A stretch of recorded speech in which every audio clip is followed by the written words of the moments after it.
पारंपरिक खेळ आहे जो प्राचीन भारतातही खेळला जातो आणि कबड्डी नंतरचा दुसरा लोकप्रिय खेळ आहे।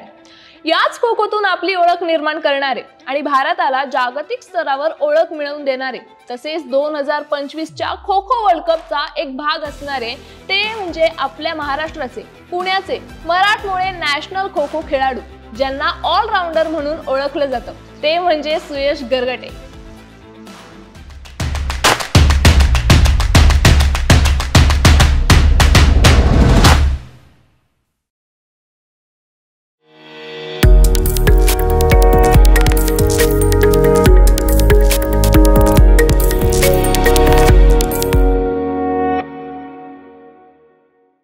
हॅलो सर 2025 चा वर्ल्ड कप भारताने पेरू, ब्राझील, नेपाळ यांना सगळ्यांना हरवून पहिल्यांदा वर्ल्ड कप जिंकला होता आणि तुम्ही त्याचा पार्ट होता त्या टीमचा। तर काय सांगाल, कसा होता एकूणच अनुभव?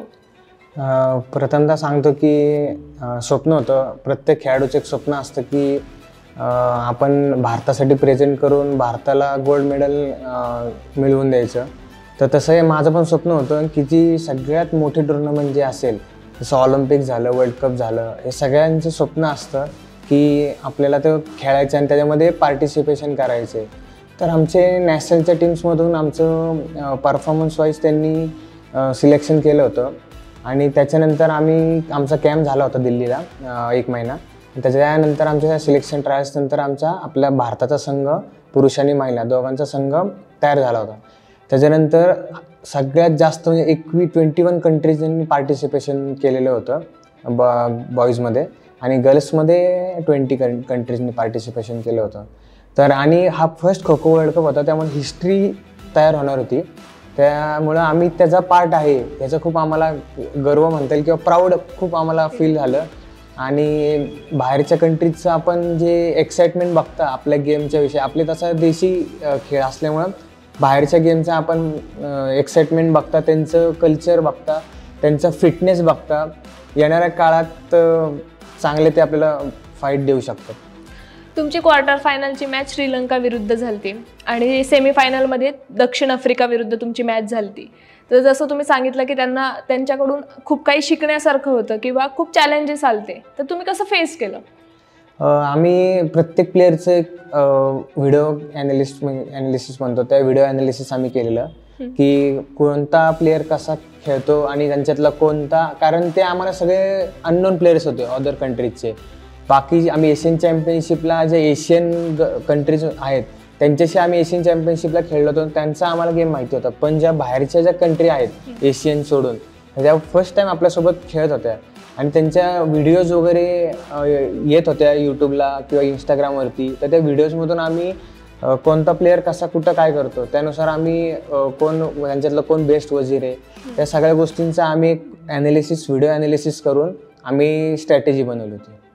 तुम्ही क्वार्टर फायनल झाली, सेमीफायनल झाली, फायनलला तुम्ही नेपाळ सोबत खेळत होता, मग त्या प्लेयर्स कसे चॅलेंजिंग वाटले तुम्हाला? ते प्लेयर्स त्या टीममधले त्यांचा फिटनेसला ते आपल्या पुढे आहेत असं म्हणता येईल, कारण त्यांचा फिटनेस हा खूप पीक लेवलचा फिटनेस आहे, कारण ते सगळी मुलं जी आहेत ती हिल एरियात राहणारी मुलं आहेत, त्यामुळे त्यांचा फिटनेस आणि स्टॅमिना हा नक्कीच आपल्यापेक्षा जास्त आहे। पण आपण त्यांना स्किलवर, आपले जे स्किल्स आहेत जसं की पोल डाईव्ह झालं, ॲक्शन खो झालं, त्या स्किलवरचे आपण त्यांना बीट केलं।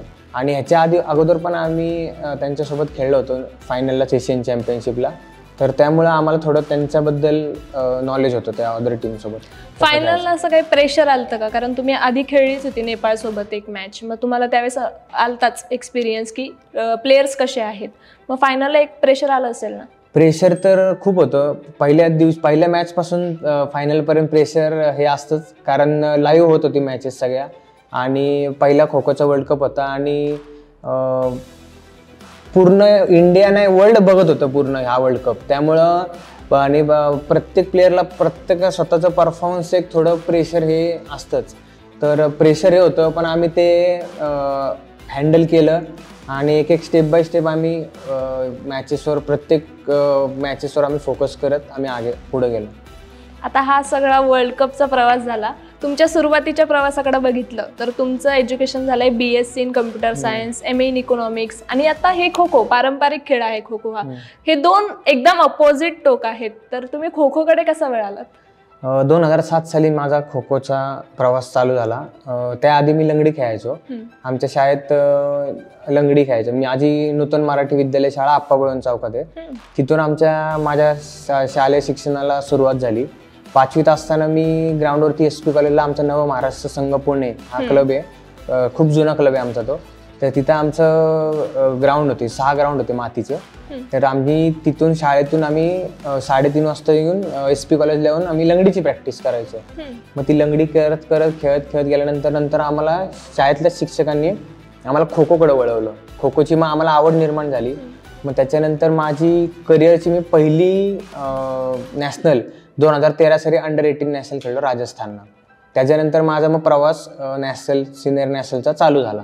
ते आत्तापर्यंत मी 7 सिनियर नॅशनल खेळलेलो आहे. तसेच इंटरनॅशनलमध्ये भारताचं पण प्रतिनिधित्व केलेलं आहे. India versus Nepal test series खेळलो, India versus England test series खेळलो आहे. एशियन चॅम्पियनशिपला पण मला गोल्ड मेडल आहे. आत्ता नुकताच वर्ल्ड कप जो झाला दिल्लीमध्ये, पहिला वर्ल्ड कप, त्याचं पण मी प्रतिनिधित्व केलं आहे संघाचं आणि भारताला सुवर्ण पदक मिळवून दिलेलं आहे. तसेच आत्ता नुकताच मानाचा महाराष्ट्र शासनाचा जो शिवछत्रपती पुरस्कार असतो 2022-23चा, तो पण महाराष्ट्र शासनाने मला आता शिवछत्रपती पुरस्काराने गौरवलेला आहे.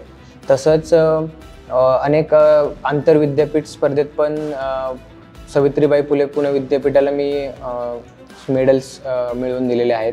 अशा बऱ्याच मी क्लबच्या छोट्या मोठ्या अशा बऱ्याच टुर्नामेंट आमच्या खेळत असतो. आणि एक आमचा महाराष्ट्रातला नाही भारतातला नावाजलेला नव महाराष्ट्र संघ म्हणून क्लब येतो.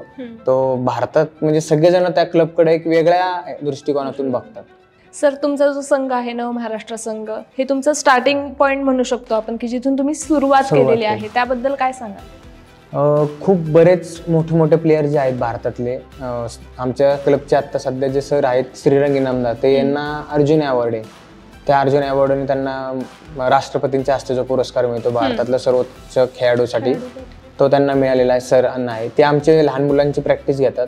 आणि आमचे जे शिरीन गोडबोले सर आहेत आणि सचिन गोडबोले सर, ते भाऊ आहेत सर, तर ते आमची प्रॅक्टिस घेतात.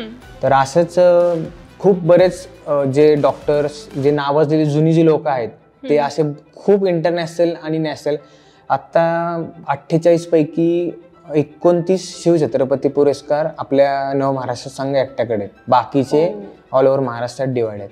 त्यामुळे खूप मोठा क्लब आहे आणि खूप लोकांना एक ओळख स्वतःची दिलेली आहे. नव महाराष्ट्र संघाचा बॅनर तुमच्या मागे आहे म्हणल्यावर तुमच्या प्लेअरकडं बघण्याचा लोकांचा दृष्टिकोनच वेगळा असतो. सर, तुम्ही बोललात की लंगडी तुम्ही आधी स्टार्टिंग खेळली, म्हणजे लंगडीपासून सुरुवात केली, तर किती महत्वाची आहे लंगडी खो खोसाठी? लंगडी हा आपण म्हणजे बेस म्हणू शकतो खो खोचा. त्यामध्ये आपल्या जे स्टेपिंग्स असतात खो खोला, जे आपण करवरती जे स्टेपिंग्स करतो किंवा अटॅकर तुम्हाला मारायला जातो, ज्यावेळेस तुम्ही खो खोच्या टायमिंगला तुम्ही जेव्हा हात टाकून प्लेअरला मारता, तर त्यासाठी तुम्हाला स्ट्रेच व्हायला लागतं. ते लंगडीमध्ये पण तुम्हाला थोडं बेंड होऊन थोडं स्ट्रेच करून हे करायला लागतं. तर हे तुमचं बेसिक म्हणता येईल की जे नेसेसरीच आहे की प्रत्येक मुलगा खो खोकडे येत असताना तो लंगडी हा खेळलेलाच असतो. आणि एक मी तर म्हणतो खो खो हा सगळ्या गेमचा बेस्ट गेम मानता येईल. कारण त्यामुळे तुम्हाला ॲजिलिटी लागते, फ्लेक्झिबिलिटी लागते, स्टॅमिना लागतो, एंडुरन्स लागतो, या सगळ्या गोष्टी तुम्हाला खो खोमध्ये लागतात. आणि खो खो खेळणारा हा मुलगा हा जो आहे तो सगळे गेम खेळू शकतो. म्हणजे मी ॲथलेटिक्स पण करायचो, त्याबरोबर मी खो खो पण खेळायचो. बऱ्याच बाकीच्या गेममध्ये पण मी स्कूलमध्ये असताना पार्टिसिपेशन करायचो आणि तिथं पण माझा परफॉर्मन्स चांगला राहायचा. तुम्ही बाकी गेम्स मध्ये पण पार्टिसिपेट करायचं, मग खो खो हा पारंपरिक खेळ का निवडला तुम्ही? खो खो मध्ये सुरुवातीला एक आवड निर्माण झाली होती की खेळायचं, एक करिअर किंवा एक पॅशन किंवा हॉबी म्हणून बघण्याचा माझा दृष्टिकोन होता याकडे. म्हणून मी करिअर त्यासोबत माझं अकॅडमिक इयर पण मी चांगलं ठेवलं की मी BSc कॉम्प्युटर सायन्स नंतर MA इकॉनॉमिक्स केलं. आणि मेन म्हणजे पेशन्स ठेवला मी की मला करायचंच या गेममध्ये. घरच्यांचा थोडा मला मधल्या काळात विरोध होता की काय गेममध्ये फ्युचर नाही आहे, जॉबकडं बघ, इंजिनिअरिंग कर, डॉक्टर कर. पण मी एक पेशन्स ठेवला. मी घरच्यांशी थोडे भांडणं पण केली आणि मी परत माझ्या करिअरला सुरुवात केली. कारण मला माझ्या स्वतःवर विश्वास होता की मी पुढे जाऊन काय ना काहीतरी चांगलं करणार आहे. म्हणजे घरच्यांचा आधीपासूनच विरोध होता की खो खो नाहीच खेळायचं का? नाही, एक मधला काळ असं 3-4 वर्षानंतर थोडे मार्क्स कमी यायला लागले स्कूल टायमिंगला, त्यामुळे मग घरचे बोलले की थोडा तू गेम साईडला ठेवून करिअरकडं किंवा अकॅडमिक एरियाकडं जास्त चांगलं लक्ष दे. सर, आता कोणताही गेम म्हटलं तर गुरु हा महत्त्वाचा पार्ट असतो. त्या खेळाडूला घडवण्यामध्ये, त्याच्या जीवनामध्ये एक महत्त्वाचा पार्ट असतो. तर तुमच्या खेळामधल्या गुरूंबद्दल काय सांगाल तुम्ही? तसे माझे वेगवेगळ्या टप्प्यावर चेंज होत, म्हणजे कोचेस जे असतात ते एक ठराविक टाईम नंतर तुमच्या अंडर 14ला मला वेगळे कोच होते, अंडर 17, 19 सिनियरला. आणि जसं तुम्ही मोठमोठ्या लेवलला तुम्ही पार्टिसिपेशन करता, नॅशनल इंटरनॅशनल झालं, तर तिथं पण तुम्हाला वेगळे कोचेस असतात. म्हणजे जे कोणी मुंबईचा असू शकतो, कोण पुण्याचा असू शकतो, हे वेगवेगळे कोचेस असू शकतात. तर माझे गुरु म्हणता येईल की म्हणजे तसे बरेच, म्हणजे माझे जे सिनियर प्लेयर्स आहेत त्यांनी पण मला खूप चांगल्या प्रकारे मला गाईड केलं. त्यामध्ये श्रीरंग इनामदार सर आहेत, अर्जुन अवॉर्डी. तसेच शिरीन गोडबोले सर आहेत, शिवछत्रपती पुरस्कार आहे सरांना पण 2019-20चा. त्याचसोबत आमचे सचिन गोडबोले सर आहेत. त्याबरोबर माझा जो सोबत खेळणारा आहे प्रतीक वायकर म्हणून, तो पण माझ्यासोबत आम्ही एकत्रच खेळतो, तो पण माझा गुरुच आहे. तसेच अक्षय गणपुले म्हणून पण आहे, तो पण आम्ही सोबतच खेळायचो. तसंच तुषार चित्रवे, प्रशांत पवार आहे, रोहित पवार आहे, अशी बरेच नावं तुम्हाला घेता येतील की जे ज्यांनी माझ्या करिअरच्या टायमिंगमध्ये खूप चांगल्या प्रकारे गायडन्स करून चांगलं मला घडवलं. पर्सनल लाईफच्या गुरूंबद्दल काय सांगा? पर्सनल लाईफचा आता गुरु तर मी पहिल्यांदा आई वडिलांना मानतो. आई वडीलच माझे पहिले पर्सनल गुरु आहेत, नंतर भाऊ आहे माझा, की नंतर मग पूर्ण सगळे फॅमिली मेंबर्स, फ्रेंड सर्कल, हेच माझे सगळे गुरु आहेत. तुमच्या फ्रेंड सर्कल बद्दल ऐकायला आवडेल. फ्रेंड सर्कल तसा माझा आहे, म्हणजे खूप मोठा फ्रेंड सर्कल आहे. म्हणजे मी जिथं जाईल तिथे एकदम फ्रेंडली असतो, म्हणजे फ्रेंडली ॲटमॉस्फिअर मध्ये मी कुठेही म्हणजे ऍडजस्ट होऊ शकतो. असं मला कुणाला टाइम द्यायचा किंवा टाइम स्पेंड करायची अशी गरज लागत नाही. एकदा ओळख झाली की मी एकदम फ्रेंडली असतो. आणि माझा ग्राउंडवरचा फ्रेंड सर्कल वेगळा आहे, बाहेरचा वेगळा आहे. मी जिथं प्रॅक्टिस करतो ग्राउंडवरती तिकडचा वेगळा आहे माझा, आणि मी जिथं मॅचेसला बाहेर जातो तर तिथं जातो. आता वर्ल्ड कपला तर माझा खूप फ्रेंड सर्कल मोठा झाला. म्हणजे बाहेरचे जे अदर कंट्रीचे जे प्लेयर आहेत, ऑस्ट्रेलिया, न्यूझीलंड झालं, इकडं युरोपियन कंट्री झालं, तर त्यांच्याशी खूप माझं चांगलं बॉन्डिंग झालं. म्हणजे असं एक पण दिवस होत नाही की त्यांचा मला फोन येत नाही. व्हिडिओ कॉल करतात, मग ते प्रॅक्टिसचे मला व्हिडिओज पाठवतात की मी अशी प्रॅक्टिस करतोय, माझं काय चुकतंय का मला सांग. म्हणजे असं बऱ्याच गोष्टी आहेत. आणि एकत्र कॅम्प केलाय साऊथ कोरियनच्या मुलांसोबत, केनियासोबत, तर त्यांचं पण चांगलं बॉन्डिंग झालंय.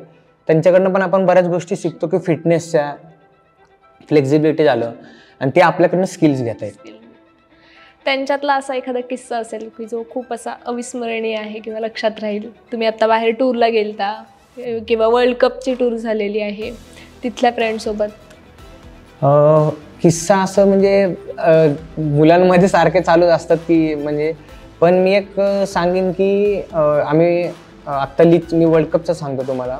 तर आमचा जो कॅप्टन होता प्रतीक वायकर, त्याच्याकडनं ते चुकून प्लेअरला डाईव्ह मारताना लागलं होतं. पण त्या प्लेअरने तिथं एक रिस्पेक्ट जी असते किंवा जो बॉन्डिंग जे असतं प्लेअरमधलं, जी रिस्पेक्ट करतो, त्यांनी त्या सगळ्या स्टेडियमच्या मध्ये त्याची म्हणजे माफी मागितली, म्हणजे सॉरी बोलला होता त्याला त्या सगळ्यामध्ये.